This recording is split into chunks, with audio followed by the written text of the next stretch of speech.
ሰላም ለኩልክሙ ሰላም ለኩልክሙ ሰላም ለኩልክሙ ሰላም ለኩልክሙ ሰላም ለኩልክሙ ሰላም ለኩልክሙ። Today I want to discuss Hatata Zara Yacob. Is it a text that is authentic, or is it a text that is a forgery? So some people will be very angry at me. Those people who believe the text is authentic, they want it to remain authentic because they believe in the text. They have been believing in this text all of their lives. And now if I tell them it's a fraud, of course they're going to be mad. But this channel is about the truth, investigating,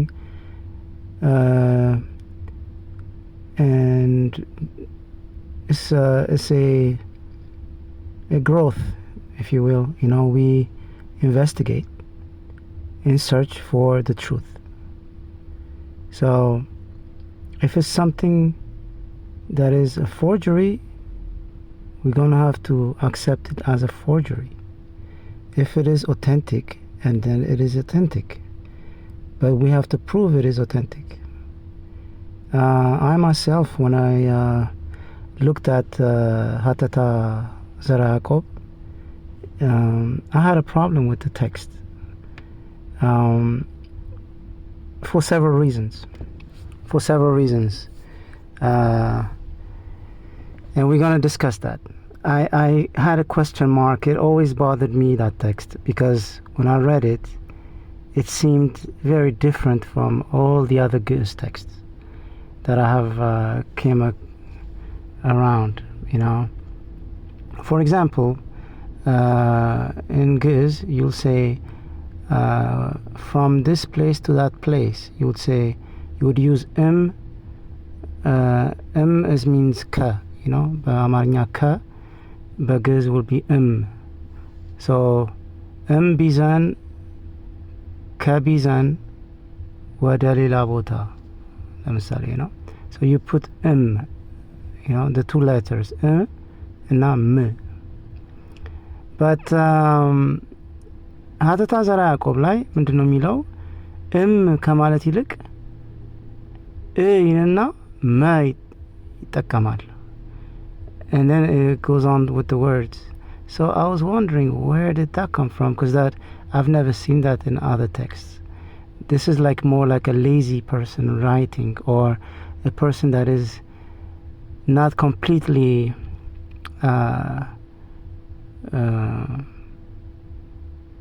it didn't look like a priest wrote it.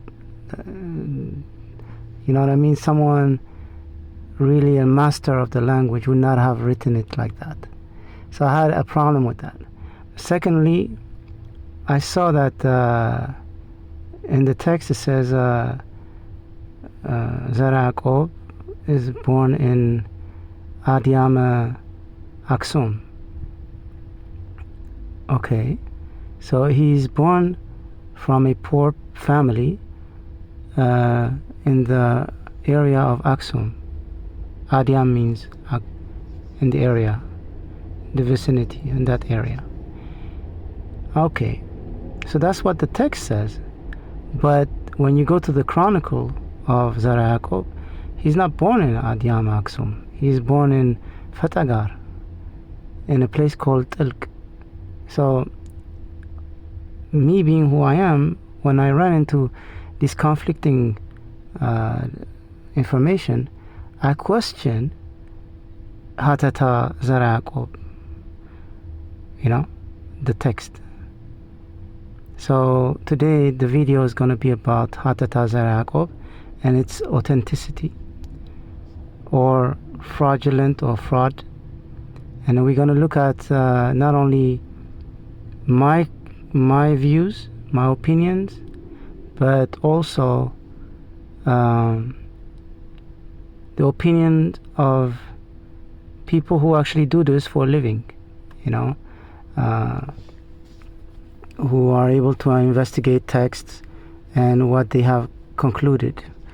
So we're going to look at actual professional view on the text, on the grammatical, spelling, how old is the text, and so on and so forth. So sit tight, and we're going to look at this text, and we're going to prove whether it is authentic or not. Okay? In addition to what I have been saying, there is also a person who is a suspect in this text. Some people think it was not even an Ethiopian who wrote this text, Hatata Zara Yacob. And the person that you see on the screen there is Urbino, is supposed to have written this text, which makes this story even more interesting, wouldn't you say? What's interesting is this Guisto d'Urbino wrote a letter to his counterparts in Europe in 1850. As you can see, he wrote a letter, and in this letter he also starts writing in Ge'ez. So it says ትዕግስትሰ በጊዜሁ ይከውን መሪራ ወድህሬሁ ይጥዕም እምዓር. See, there goes what I was saying earlier. Instead of saying na mar, he will write mar. You see how he wrote it? So that's right there what I was trying to say earlier. 2 dots, and then mar, from honey. So the translation, perseverance is better in its time than it becomes sweeter than honey. So sweeter than honey, ማር ነበረ መሆን የነበረበት, ግን he just this is a lazy writing, or it's not a priest would not have written it like that. And so that's what I was trying to say. And he was a person, this guy was a person who wanted to be proficient in Ge'ez, and he started writing letters.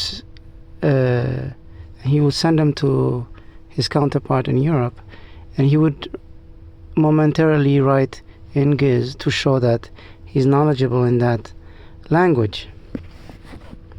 Well, enough with my observations, and let's look at what professionals are saying and what they have concluded after investigation. 2 hours later. The history of a genuine fake philosophical treatise, Hatata Zara Yacob and Hatata Valda Haywat. Episode 1, The Time of Discovery. From being part of a collection to becoming a scholarly publication, from 1852 to 1904, in the middle of the 19th century, in the Ethiopian highlands, a Catholic missionary named Justo d'Urbino chose to put an end to his evangelizing activities and resolved to devote himself fully to studying Ge'ez, Amharic, and Ethiopia's Orthodox civilization. His mentor, Antoine Diabate, was well known at the time for his scholarly writings on Ethiopia. D'Urbino sent him the results of his work, in particular 2 copies of a very rare philosophical text, allegedly authored by an Ethiopian thinker in the 17th century. The present article is the first in a series devoted to the history and status of the Hatata Zara Yacob and its appendix, the Hatata Valda Haywat. In order to show how these texts fit into Justo d'Urbino's oeuvre, this article draws on the manuscripts he sent to Antoine Diabate, and analyzes the hitherto unpublished correspondence between the 2 men. As a linguist and translator, Justo d'Urbino wanted to make a contribution to Ethiopian studies. His letters also suggest that he was an anxious and ambitious thinker, intent on producing a philosophical work. Might the 2 Hatata have been a response to this twofold ambition? In this first part of our investigation into an investigation, we will examine at length the context of the discovery of the text or its birth, so to speak. We shall begin with the first references to its existence by Giusto d'Urbino who, after revealing its existence, made a point of acquiring, copying, and transmitting this strange book interesting for the history of its time and the novelty of the genre in Abyssinia, between September 1852 and Easter 1854.2 for Giusto d'Urbino was collecting manuscripts for Antoine d'Abadie, trying in particular to fill the gaps in the latter's already rich and exhaustive collection. The discovery of the Hatatta was a perfect way to fulfill this task. From the outset, these texts found their place in the collection project of d'Abadie, the most eminent specialist of 19th century Ethiopian Christianity. An ideal environment awaited them, in which they were to find a part of their identity. As of 1859, they were included in the catalogue raisonné that Antoine d'Abadie wrote to describe his manuscript collection. With the exception of a brief article which makes use of this correspondence for information on to examine the moment of discovery of these texts, two major sources are at our disposal which, surprisingly, have so far received little attention. The first of these is the correspondence between Giusto d'Urbino and Antoine d'Abadie, which to this day has remained virtually unpublished. The second consists in the manuscripts that Giusto d'Urbino handed over to Antoine d'Abadie. They should be seen as testaments to the former's intellectual efforts, as well as effectively giving as a measure of the work he accomplished. The study of these documents produced by and for Giusto d'Urbino shows that the Capuchin missionary was working for the benefit of scholarship. He considered Antoine d'Abadie his mentor. Even more so, d'Abadie was to be the intermediary through which Giusto's work as a linguist, as a grammarian, as a scholar without genius and with an empty mind, as he liked to describe himself with a hint of facetiousness, was to become useful. The desire to see his patient labor transformed by Antoine d'Abadie is one of the leitmotifs of Giusto d'Urbino's letters. His work was eventually to be included, and even fused, into the work of an imagined, Ethiopic academy, headed by Antoine d'Abadie. Once integrated into Antoine d'Abadie's collection of Ethiopian manuscripts, the Hatatta were placed in a scholarly setting and positioned in relation to other texts. Producing a critical edition is the next step in the dissemination and recognition of a manuscript text. In the early years of the 20th century, two eminent philologists established a critical edition accompanied by a translation. The Hatatta were thereby fully integrated into the corpus of Ethiopic texts and made accessible to the scholarly community. This first moment in the history of the text thus ends with its being edited. It was a consecration, but also the beginning of trouble, since the text was subsequently subjected to scholarly criticism. The concern of this first part of our investigation is to trace the history of these texts, to observe how they appeared in the Western scholarly world, to understand the processes by which they have been integrated into one or several scholarly projects, and finally to see them blossoming in the then nascent and generous frameworks of Orientalism, when the West scrutinized the East with as much curiosity as condescension. The Hatatta are a revealing epiphenomenon of the encounter between these worlds in a period of profound change. The interdependence of supplier and collector. It is necessary to introduce further the two main protagonists of this moment of discovery of the texts, the Capuchin father Giusto d'Urbino, in its Francised form, Just d'Urban, as he called himself, and the scholar-traveler Antoine d'Abadie. The discoverer and supplier of the texts was Giusto d'Urbino. Their smuggler was Antoine d'Abadie, who included them in his collection of Ethiopian manuscripts. 7 Antoine d'Abadie was a scholar and a traveler who lived in Ethiopia for 12 years in the mid-19th century. He returned to France permanently and against his will in 1849. One of his many scholarly objectives was to assemble as complete a collection of Ethiopian texts as possible. To this end, he bought and had manuscripts copied. Printing had not yet taken off in Ethiopia, throughout the 1840s.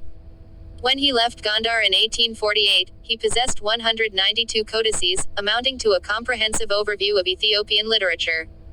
Upon his return to France, he continued to expand his collection, notably by having Catholic missionaries based in Ethiopia send him manuscripts. Collecting endeavors, i.e., acquiring works in an organized and as far as possible systematic manner, were characteristic of scholarly undertakings in the 19th century. Antoine Diabate's approach was original and groundbreaking within the field of Ethiopian studies in that it was no longer generalist and orientalist, nor was it the result of fortuitous acquisitions. Rather, it was from the outset a scholarly and exhaustive project, carried out first in collaboration with Ethiopian intellectuals, and later with Western Catholic missionaries in Ethiopia. 50 years before Antoine Diabate, the Scottish traveller James Bruce had also collected Ethiopian texts, albeit in smaller numbers and primarily with a view to recording and disseminating the history of the Christian kingdom of Ethiopia. Antoine Diabate's scholarly work, by contrast, heralded the great institutional collections that followed thereafter. 8 It was original in that Diabate not only carried out and supervised the acquisition process, but he also assembled the pieces into a collection. As early as 1859, he published its first catalogue. While the catalogue did not yet abide by the academic conventions that were subsequently established, it nonetheless brimmed with details on the production of texts, on manuscripts as objects, and on the means of acquiring them. This exceptional collection has been catalogued twice since this first catalogue was produced, a testament to the interest it has aroused. One of Antoine Diabate's suppliers was the Capuchin Father Giusto d'Urbino, who lived in Ethiopia between 1847 and 1855. He was the very first member of the Catholic mission led by the man who was to become the famous Cardinal Massaha. However, Giusto d'Urbino was not a zealous evangelizer, quite the contrary. He kept his distance from his hierarchical superiors, as is evident from the fact that he refused to evangelize and to leave the region of Bajemdar, where he had settled from 1850 onwards. He did not wish to head south to the Oromo people, where Massaha was to carry out his mission. Antoine Diabate had close ties to this Catholic mission, and it is possible that his own stay with the Galas in 1847 gave him arguments favoring the evangelization of the Oromo people. He met the Catholic missionaries many times before permanently leaving Ethiopia in 1849, and maintained an epistolary correspondence with them. He also did not hesitate to intercede on their behalf with the authorities and to facilitate their work by all means possible, given his fortune and his international network. Giusto d'Urbino thus counted among those missionaries whom Antoine encouraged and subsidized, both for the good of the Catholic missions and in the service of scholarship, particularly as it related to studies concerning Ethiopian languages and literature. Giusto d'Urbino's Ethiopian itinerary was quite exceptional in that, from 1850 onwards, he became separated from the other members of his mission and remained alone until his expulsion in 1855, developing his own activities and maintaining only epistolary links as his sole form of intellectual contact with Westerners, particularly with Antoine Diabate, whom he considered his mentor and patron. The politico-religious and economic context was very tense during these years of quasi-civil war, known as the Zamana Massafent, the period of the princes. The great regional chiefs opposed one another and formed alliances, soldiers ravaged the country, and moral, political, and religious authority was shared by many parties. The Ethiopian Orthodox Church was then officially under the leadership of the Coptic Metropolitan Abuna Salama, who led a persistent fight against the doctrinaire divisions within the Ethiopian Church as well as against the Catholic missions. The provincial governors, for their part, had different policies with regard to both the missions and the Coptic Metropolitan. The missionaries were thus firmly supported in Tigray by Woob, but otherwise they had to contend with different political currents and shifting alliances. They had to move around and make themselves discreet depending on the periods and places in which they settled. Massaha, the head of the mission, thus had to leave Ethiopia between 1849 and 1852. Giusto first lived in the monastery of Tadbaba Mariam, in Amhara. This is a period of his life in Ethiopia on which we have very few sources. Massaha tells us that they celebrated together the Maskal feast there in October 1849.12 in 1850. Giusto d'Urbino left Tadbaba and went first to Gondar, then to Gagam, eventually settling in the region of Bajemdar in the same year, in the church of Bethlehem, a good 2 days' walk from Dabra Tabor, to the southeast of the city. He was therefore geographically well placed to observe the military movements of the troops answering to the powerful Ras Ali, whose center of power was in Dabra Tabor. In April 1855, Giusto d'Urbino left Ethiopia under an expulsion notice issued by the Coptic Metropolitan Salama. Since 1854 the latter had been supported without reservation by the new strongman, Kassa, who became King of Kings Tedros in 1855.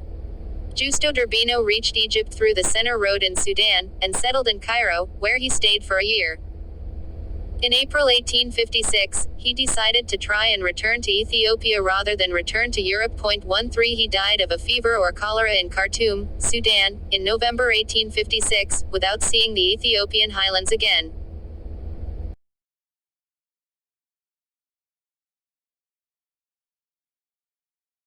Throughout this period, Father Justo maintained an intense epistolary relationship with Antoine Diabate. The 50 or so letters that Antoine received are now kept in the Bibliothèque Nationale de France, the French National Library. 15 In his letters, Justo Durbino provides information concerning his work on classical Ethiopian sciences and literature, particularly on his Amharic dictionary and his Ge'ez grammar, as well as on the acquisition of manuscripts.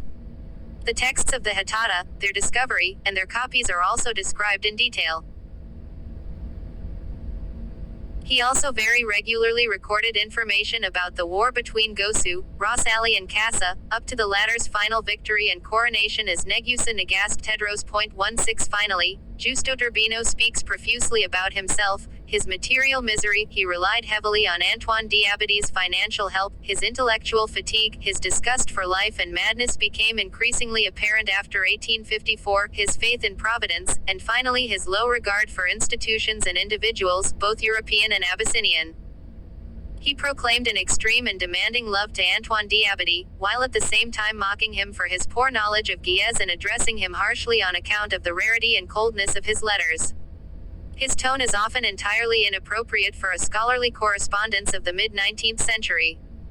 He reveals himself through his letters, and one feels a personality in the grip of an emotional and intellectual effervescence, mixed with deep dissatisfaction. His thirst for knowledge is combined with an overwhelming feeling of his own uselessness. This correspondence shows how this complex man reveals himself openly in his letters. In the context of our investigation into the Hatatta, which is written in the first person and expresses philosophical ideas acquired through experience, it is now possible to bring this information pertaining to Justo Durbino's Ethiopian years to bear on the content of the Hatatta. Father Justo sent 24 manuscripts to Antoine Diabate. They entered the collection under numbers 194 to 217, plus number 234. Justo Durbino's delivery of these 24 manuscripts was a response to a request by the French scholar, who paid him, always too sparingly, according to Durbino, to provide him with texts. Diabate sent him the catalogue of the manuscripts 17 he had already acquired, so that Justo might complete it and provide him with missing texts. A letter dated the 20th of September 1852 mentions this catalogue for the first time.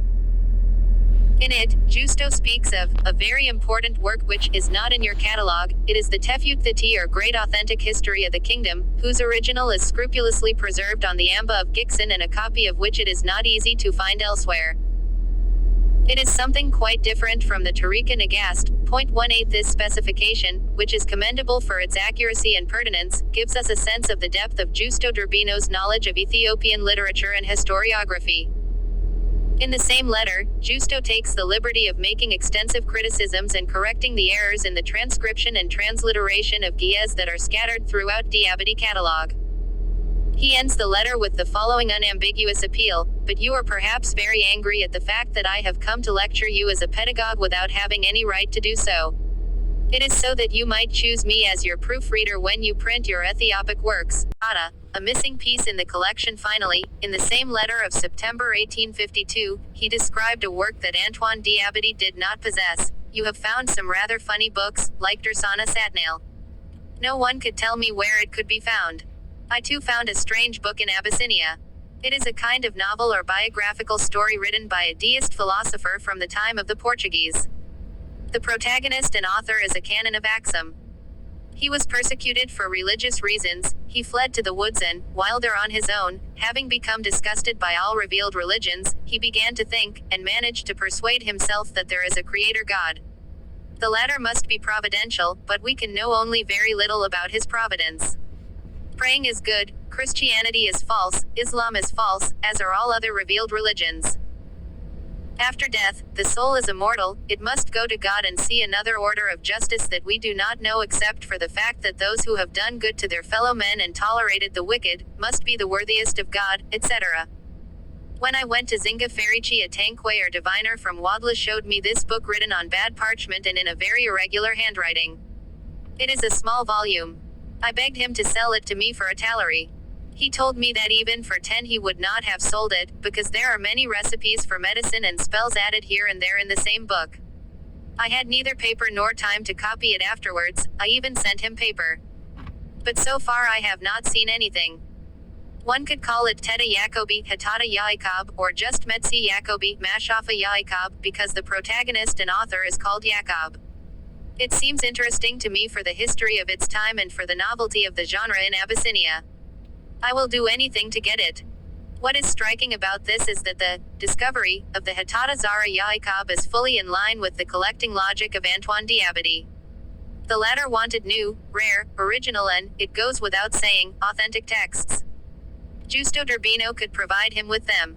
He would do exactly that. At that time, Giusto d'Urbino merely said that he had read the book, but he had not yet been able to obtain it. He nevertheless remembered it vividly, and the thrust of the text's arguments was already very clear. 6 months later, in a letter of February 1853, he announced that the text was now in his possession. I finally found this strange book that I mentioned to you in my previous issue. I produced a translation of it to send to you. But then it occurred to me that it was not appropriate to send you the translation rather than the original, and so I started to copy it on very thin paper and in very small print so that I could send it in a letter. I will send it to you at the earliest secure opportunity. Here are the contents. A man from Aksum called Zara Yacob, after learning the sciences of the country, taught the explanation of the Bible in Aksum. Afterwards, during the persecution caused by the Patriarch Alfonso, he fled and lived in the woods for 2 years. There he was alone, he examined man and religions and managed to convince himself that there is a God who by his providence governs everything. All revealed religions are false. He finds things in the Old and New Testaments and in the Quran that are repugnant, he says, to the wisdom of the Creator. He admits as the rule of our conduct the intelligence or reason buna that God has given us. Man, he says, seeks to oppose the wisdom of the Creator in order to stand up for the lying word, but the Creator is more illegible than man, and he reduces him, for better or worse, to his laws. No matter how many times we say, be virgins, the force of nature will always carry a man back to a woman and a woman back to a man. After the death of Sicinios Susiniosi, he came out of the woods and went to a rich man's house in a country of the Bagamdir region called Infraz. He no longer wanted to teach, but he earned a living by the writing of his hand. He took a wife and had a son. He continued to examine and live according to the laws of nature, and saw his son's nephews. God blessed them and they became rich and honored. Zara Yacob lived for 93 years and died in peace, trusting in God. He admitted the immortality of the soul and sought to prove it, as well as the usefulness of praying. He says that he lived as a Christian on the surface and that he deceived men because they want to be deceived. He wrote this book in the 58th year of his life. His disciple Valda Hiwat, nicknamed Midaku, added the story of his death and said that he had also written another book about the wisdom that God makes him understand. I have searched for Valda Hiwat's book but could not yet find it. Yet a Dabtara from Dobra Tabor whose parents are on an island in Lake Zana told me he had seen it and promised me a copy of it for a tailor. This copy on paper that he made for Antoine is manuscript 234. It is a small paper notebook, written in European ink, in the hand of Father Giusto d'Urbino himself. It contains the Hatata Zara Yacob, and its colophon does indeed announce the existence of the Hatata Valda Haywat. A long note in Latin, dated the 28th of February 1853, and written by Giusto d'Urbino for the attention of Antoine, accompanies it.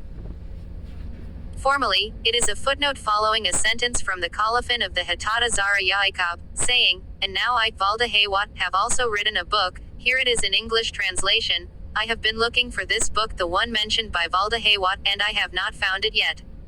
However, a scholar told me to wait and promised me that he would bring it to me around Easter, on his way back from the islands of Lake Zana Sana 27. As for Zara Yacob's book, I found it by chance, indeed, I didn't know it. But one of the soldier's sons, on returning from an expedition to the Dambia, asked me if I wanted to buy a Psalter of David, these are his own words, and I bought this book after I realized what it was about. I had certainly seen another book similar to this one 2 years ago.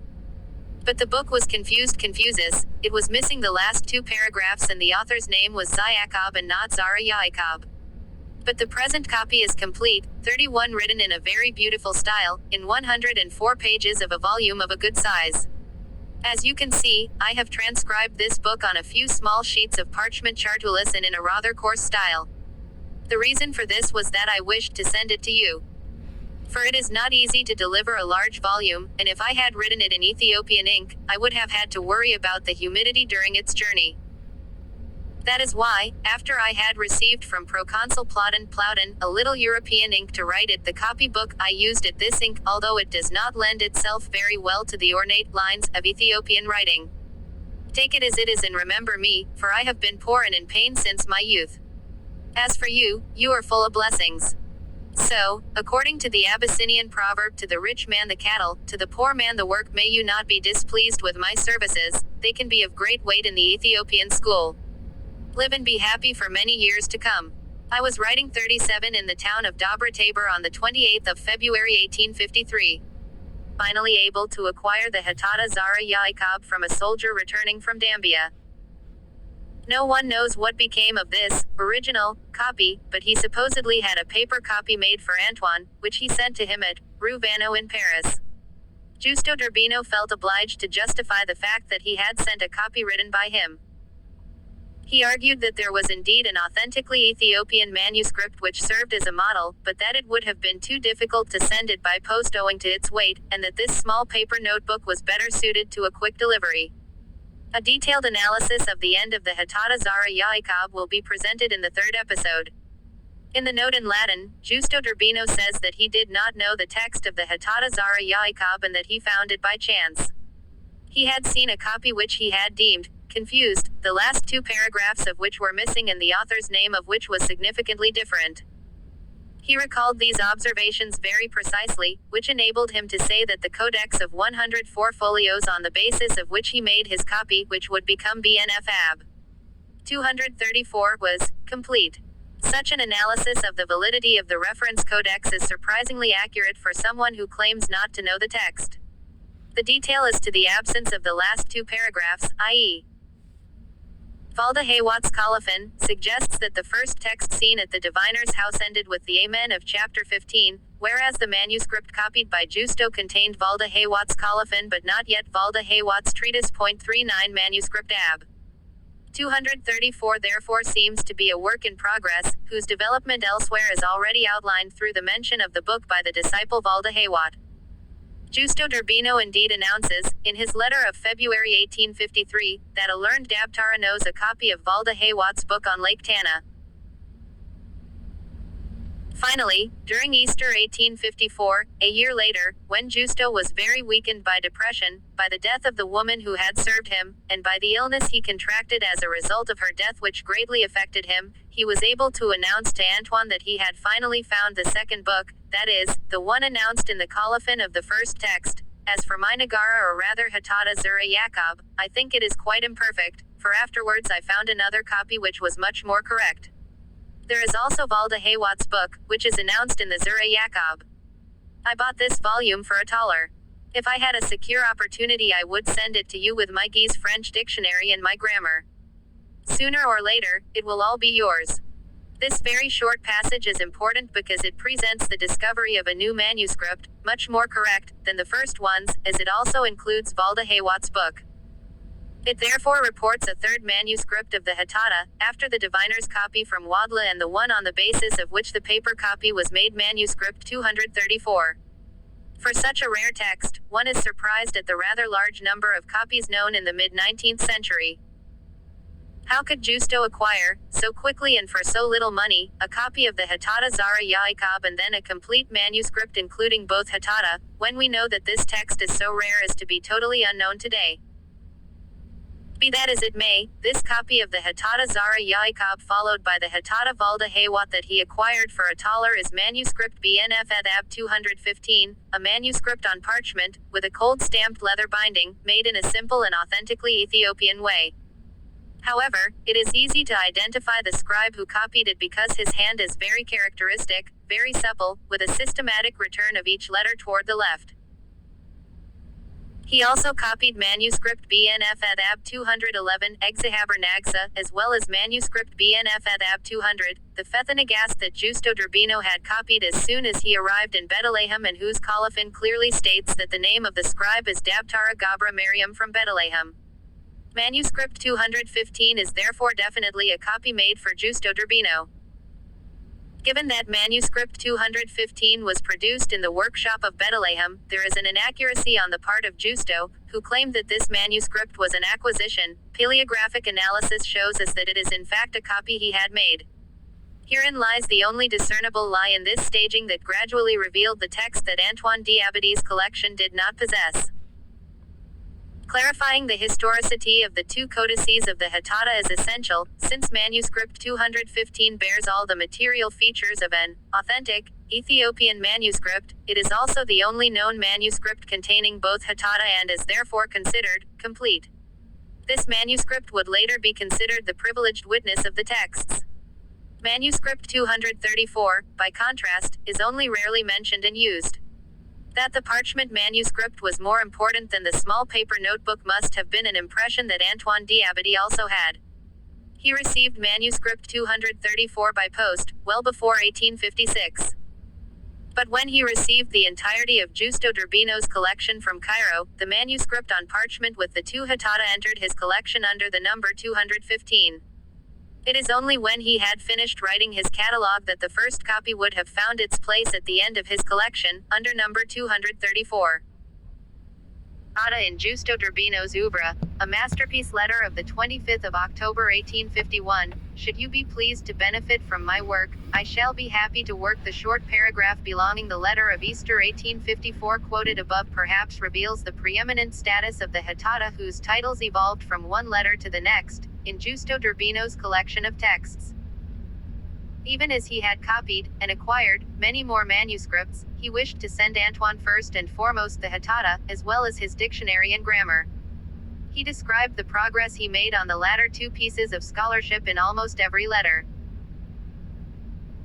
In Justo Durbino's eyes, these documents were of great importance for Ethiopian studies, for the field which he took Antoine Diabady to embody as the chief director of the Ethiopian Academy. These texts of the Hatatta were decisive in the relationship between the two men, their scholar-to-scholar relationship, with all the power dynamics that this entails and which, in this particular case, were exacerbated by one of the two protagonists. Their correspondence attests to the role that Justo wished to play in Ethiopian studies, dedicating his life to understanding the Ge'ez language and literature, and making Antoine Diabady his mentor.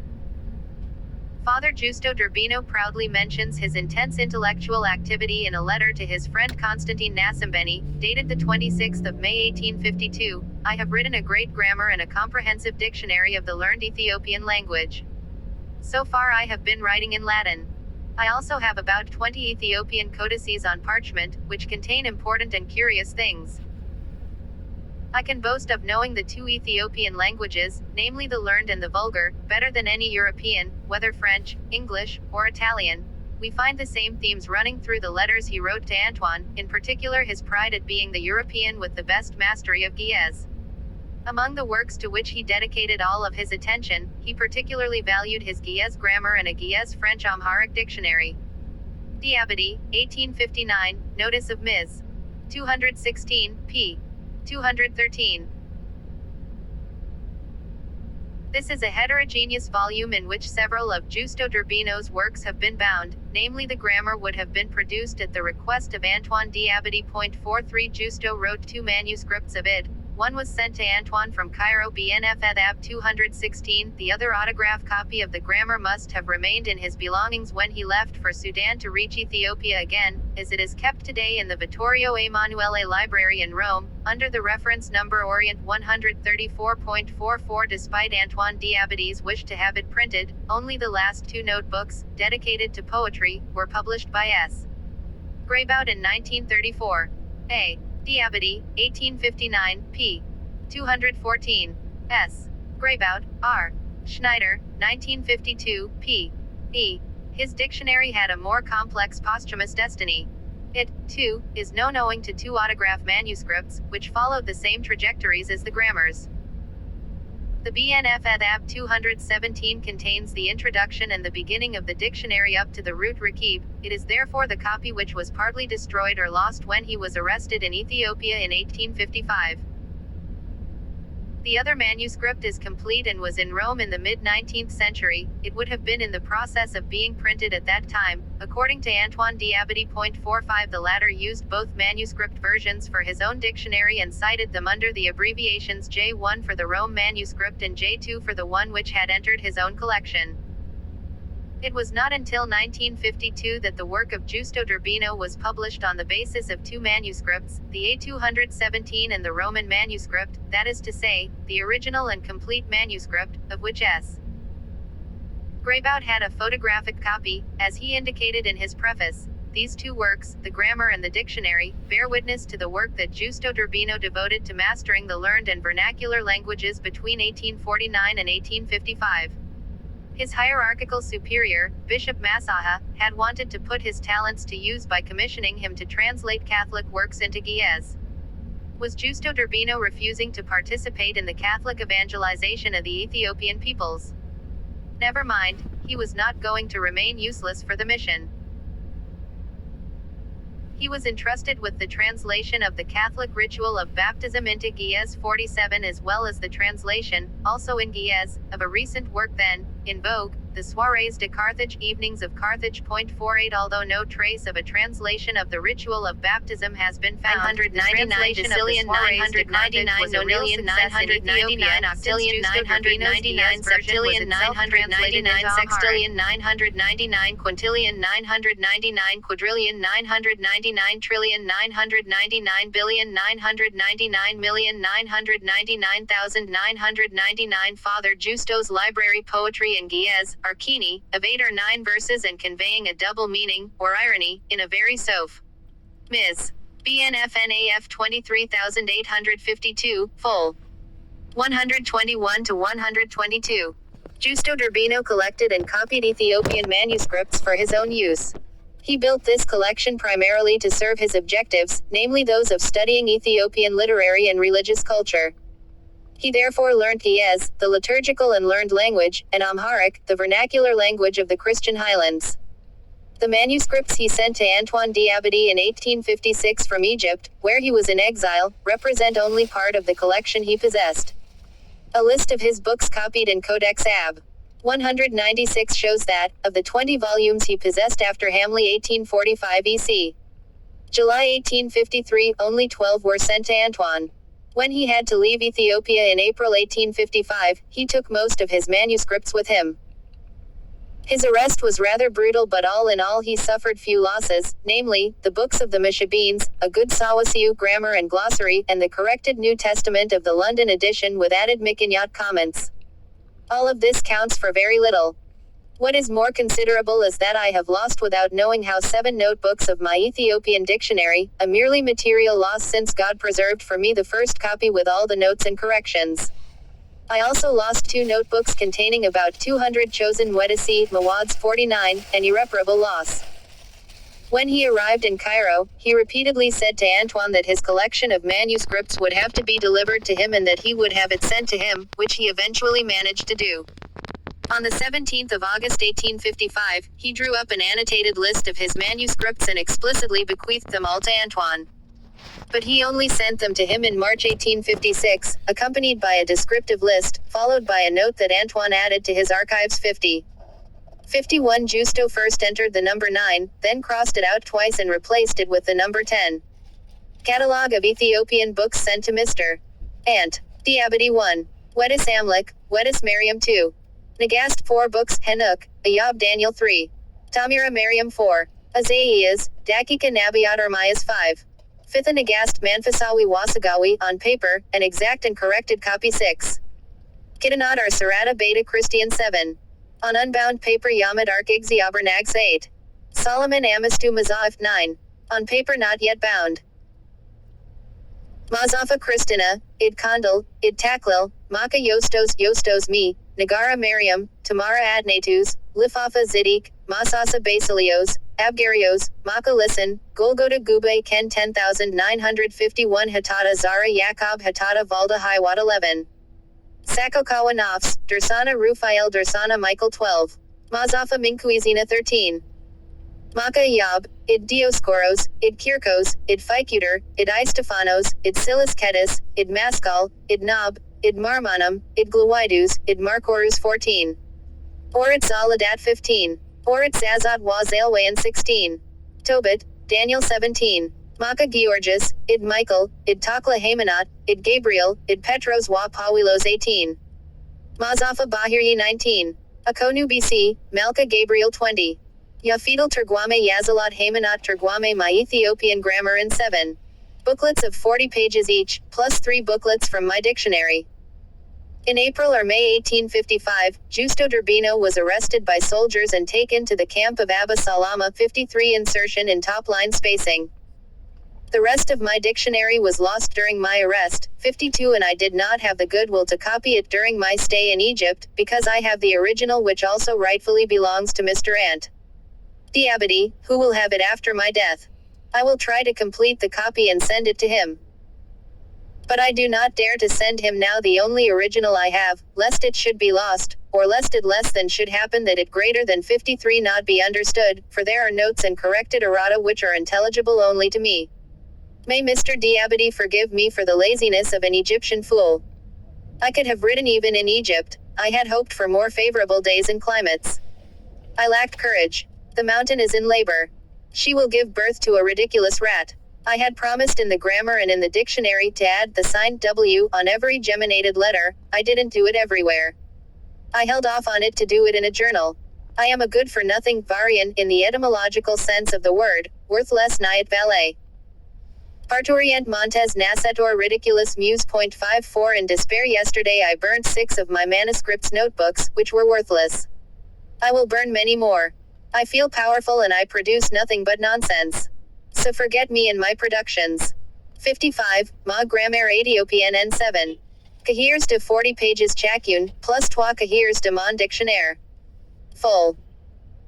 122. Mr. Diabity is asked to look for that which relates to versification and Ethiopian poetry in my grammar, and, if there is anything good, to use it as he pleases. 55 Today they are kept in the Vatican, in the historical archives of the Propaganda Fide, in the Conger.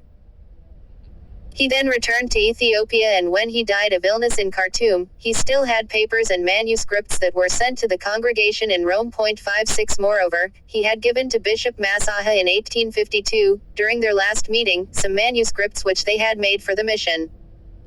These manuscripts disappeared in 1861, 57 though one of these, the Guies translation of the Soirees of Carthage by Justo Durbino, had a singular destiny.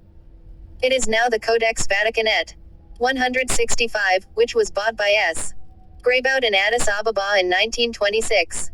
58 We will return to this text in the following episode, as it was an essential document in the demonstration that was commonly accepted by the debunkers. 30 For the time being, it is difficult to imagine what Justo's entire manuscript collection was like. The collection now kept in Rome has yet to be catalogued. But the manuscripts which Cardinal Massaha lost in 1861 will probably never be identified.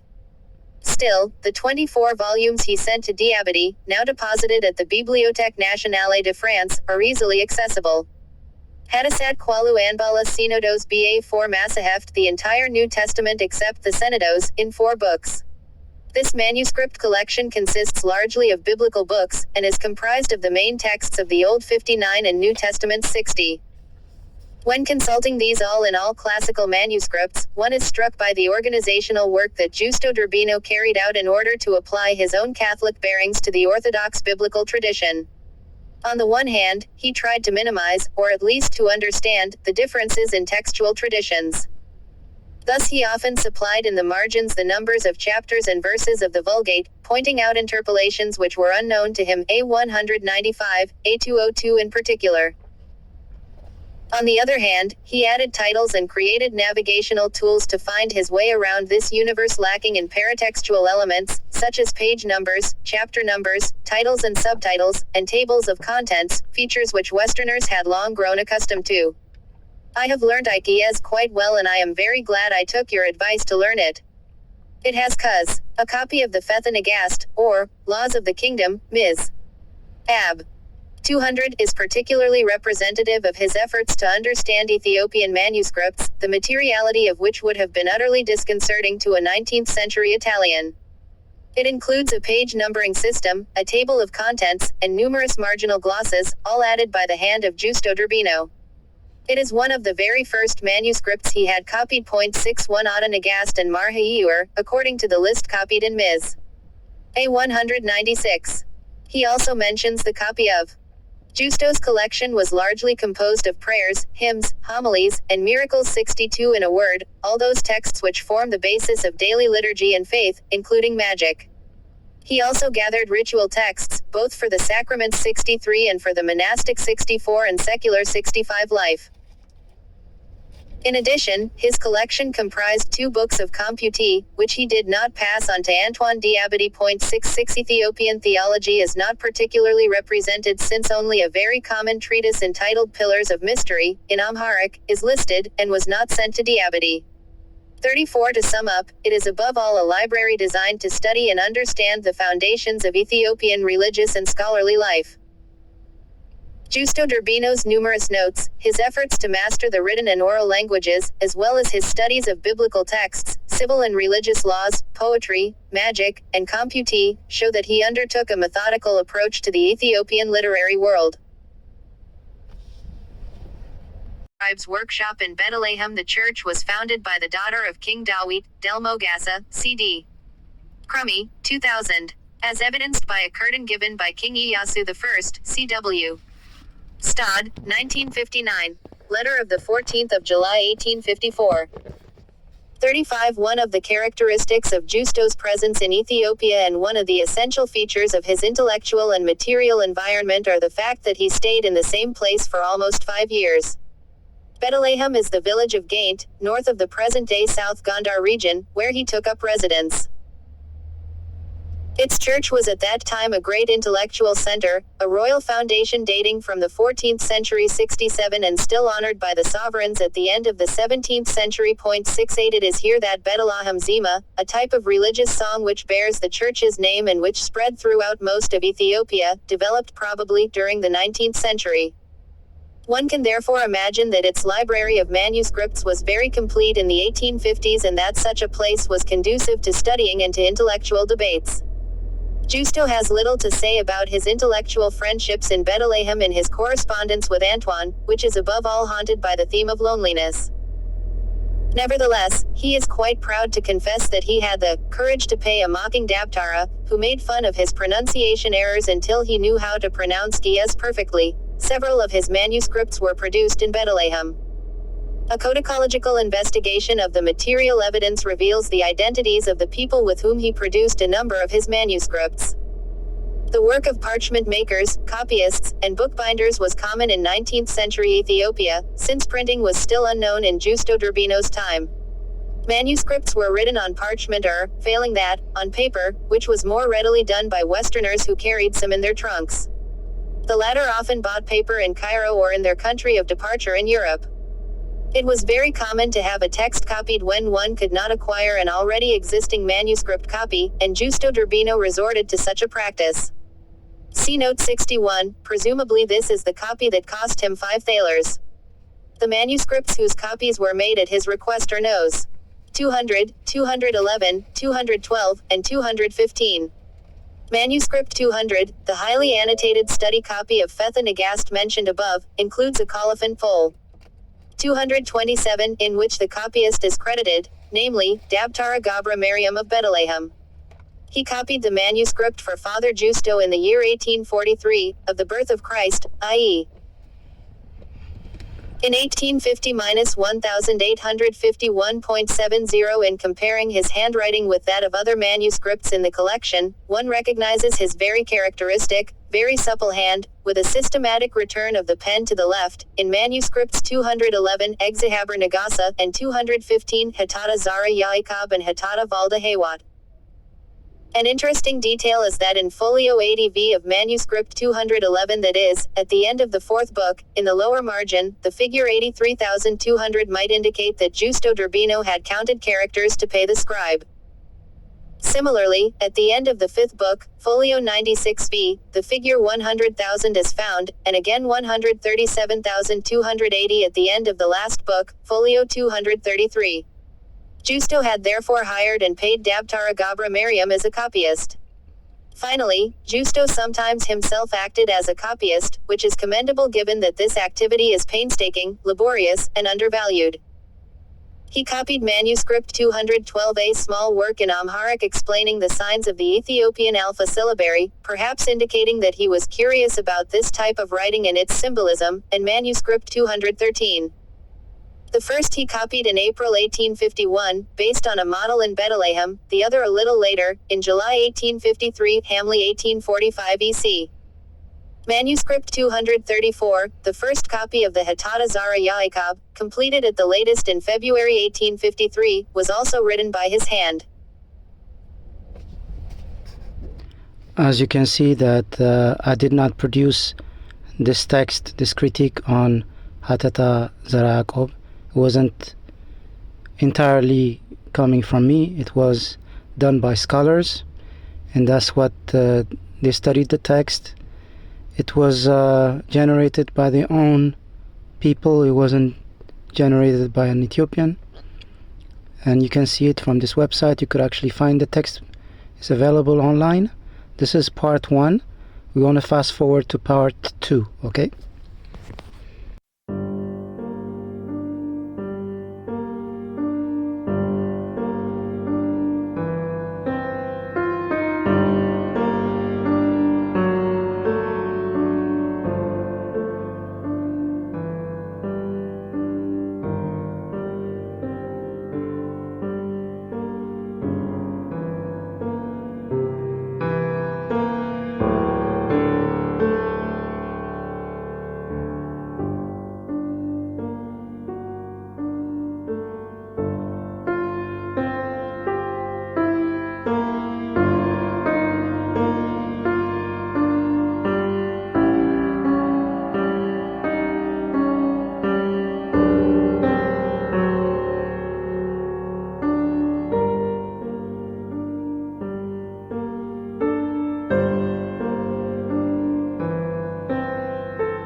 Here's part 2. Part 2 is not going to be read by a machine, text reader.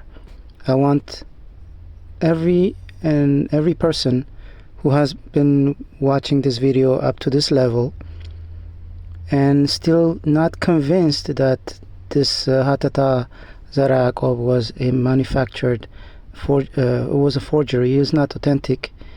At this point, a person who's not convinced that it is a forgery, I want them to take time and read the second part, because the second part, it has heart-wrenching evidence that it was a forgery. So now, based on everything that has been presented up to this point, I want the non-convinced people to take time and read these last 4 pages of evidence. So the evidences are presented from different angle. So the psychological state of the person who wrote it, why he wrote it. The text has influence of Catholicism and Protestantism, even atheist at some point, because he's saying God is not only for the Christians, Muslims, and others. He even bashes the religion, but he doesn't want religion, he wants spirituality. It's not, this type of ideas are not Ethiopian by nature. by culture, I should say by not nature, but by culture. Our culture is God first, and then the individual later. Even when you learn Ge'ez, you don't learn to conjugate a verb by I. You don't start from I, you start from he. So, Ana qatalku, I killed. Anta qatalka, you killed. That's not how you learn the conjugation of the verb to kill, for example. You start from qatala, he killed. And then you start going through all the various persons that you need to conjugate the verb. Here, this European, with his European culture and ideology, he changed everything. So that's why it was so apparent that the text was not authentic anyway. So for those who have invested all their lives into thinking that this text is authentic and is produced by an Ethiopian, and that it was Zara Yacob himself, well, I'm sorry, it's not. The text is not as old as Zara Yacob to begin with. Secondly, it was never mentioned throughout Ethiopian history. This text was non-existent. It was done by a guy who was lonely in Ethiopia, European, who didn't get along with a lot of people. And he had a Ethiopian Daftara whom he paid to write certain things, his ideas. So that's how this text was produced. So far you've heard the video, and that's how this text became an important text. In all reality, it was done by a ridiculous guy. And he fooled everyone, and he has you fooled. And now you're in shock that the fact that this text is not even from Zara Yacob. You've been thinking it was, but it's not. Now you have to deal with reality. Are you going to accept reality, or are you going to keep going with what you are comfortable with? Because the truth hurts. Peace.